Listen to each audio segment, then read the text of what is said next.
What's up, Taiwan? I'm Erika Liu with 10 minutes of news from here in Taiwan and around the world. Taiwan's Defense Ministry says its largest annual war games will start next month. This year, the Kuang exercises will take place in 2 stages. The first will be computer-simulated war games, which will take place from May 15th to the 19th. The second phase will include live fire drills all across the country. Those will begin on July 24th and will last until the 28th. The war games are meant to simulate how Taiwan would defend against a Chinese invasion. Taiwan plans to give its police officers military-style combat readiness training. Interior Minister Lin Youchang has assured the public the military tactics will only be used during wartime. But some are worried about the training being used on citizens. Kuang has more. Taiwan's police practice overpowering criminals at an MRT station in Taichung in central Taiwan. The country's police force is getting an upgrade. The authorities are looking to recruit 5,500 more officers and equip them with skills for anti-terrorism duties. This will include weapons training, grenade throwing, and combat skills. But there are fears the police will become a second military force and be used on citizens, a concern immediately addressed by authorities. 军人的训练是对敌，是致命性的训练，但警察训练是制服对方，将对方绳之以法，要符合法定的比例原则。 Taiwan's Interior Minister Lin Youchang also reassured the public. 警方不会去从事任何军事的一个工作跟行动，相关的一个这个规划跟训练，我想都是为了关键基础设施的一个防护。 Premier Chen Jianren echoed the Interior Minister's remarks. 都还在演绎的过程当中，绝对没有军事化的这样的一个揣测的必要。 But scholars have said that if a war with China were to happen, a highly trained police force would prove useful. 包括像治安维持，包括像关键基础设施的防护，包括像是要人的保护，可能会需要有另外的武装部队。 Despite concerns about the possibility of increased militarization of the police, what's clear is authorities feel the need to strengthen the country's security, so its forces are ready to keep people safe during peacetime and during war. Patrick Chen and Bing Wang for TaiwanPlus. Taiwan is watching for possible meddling by China in the country's upcoming elections. Voters will go to the polls next January to elect the country's next president as well as lawmakers. But there are concerns that Beijing plans to spread disinformation to influence the vote. National Security Bureau Director Tsai Ming-yen says his agency is on the lookout for any attempts by China to sway the election. 注意到中国有没有透过刚刚所提到的假讯息或认知作战的操作，来影响台湾民众在政治上的一个偏好，甚至去影响我们民主选举的结果。 Beijing has confirmed that it arrested Taiwan-based Chinese publisher Li Yanhe. China's Taiwan Affairs Office says Li is being investigated for violating national security. Li is chief editor of Gusa Press, which has published books critical of China's ruling Communist Party. He was reported missing last week. Chinese poet and dissident Bai Ling said Li was arrested while visiting Shanghai earlier this month. Several Taiwan-linked people have been detained or imprisoned in China recently. Beijing says it charged Taiwanese political activist Yang Qiyuan with promoting Taiwan's independence. And 2 reporters from Taiwan's EBC News were detained for filming military exercises in China's Fujian province. An initial investigation of a fire that broke out at a food factory on Tuesday has pointed to a deep fryer as a possible cause. 7 people died in what's become the central county of Changhua's deadliest work-related accident in years. Joyce Zeng reports. Thick fumes billowing from the Lianhua food factory in central Taiwan.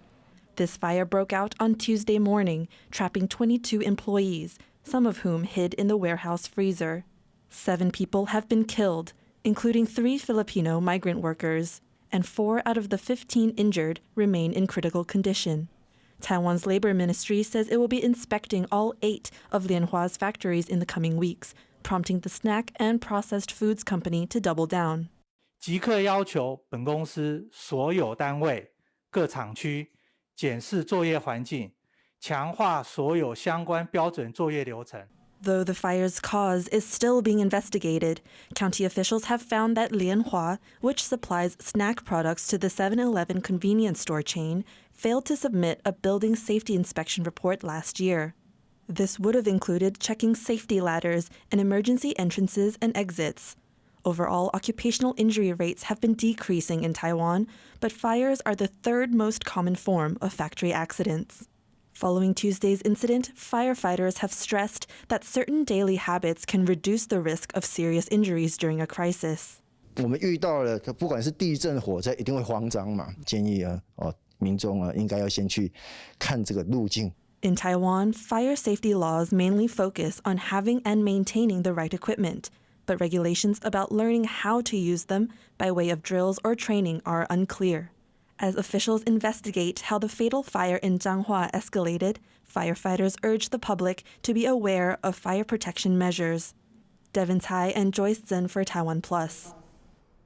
Taiwan's largest annual religious event is now underway. The Dajia Mazu procession draws hundreds of thousands of people each year, and this is the first pilgrimage in 3 years without COVID restrictions.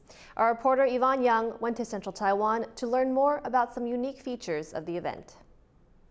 This is the Dajia Mazu procession, Taiwan's biggest religious celebration. Hundreds of thousands of worshippers have come out this year to mark the sea goddess Mazu's birthday. They will accompany her as she's carried around 340 kilometers through central Taiwan. The organizers released Mazu's 9-day schedule before the pilgrimage began, so people could join in at any point during the parade. I'm at the Yonghe Temple in the central city of Taichung, waiting for the procession to arrive. The pilgrimage is a religious tradition that dates back hundreds of years, but now it's evolving with the times. Almost everyone has a smartphone. You can check Mazu's current location on the Dajia Mazu app. But Mazu didn't show up on time this year. She was held up for hours thanks to huge crowds of worshippers. Now that Taiwan's COVID restrictions have been lifted, everyone wants to get in on the tradition that was banned last year, crouching under Mazu's Satan chair as it passes, praying for good fortune in the coming year. To join the procession, you'll need to plan ahead. Sunblock, a good pair of shoes, and other personal items are recommended. But one thing you'll never have to worry about is food. Devotees provide snacks and drinks all along the route. It's almost like an all-you-can-eat buffet. For them, this is a way to pitch in and make friends. And there's also some local history behind their generosity. 北水水灾后，大家嘛啦对遮过无通食，因为咱遮拢饮着，阮拢用饭担、煮糜啦、土豆啦，就炒下因食，就安尼单直连续延续，到即嘛。大家都很热心，所以沿路都会准备。很有善心啊，因为是妈祖的朋友，所以一路上都很棒。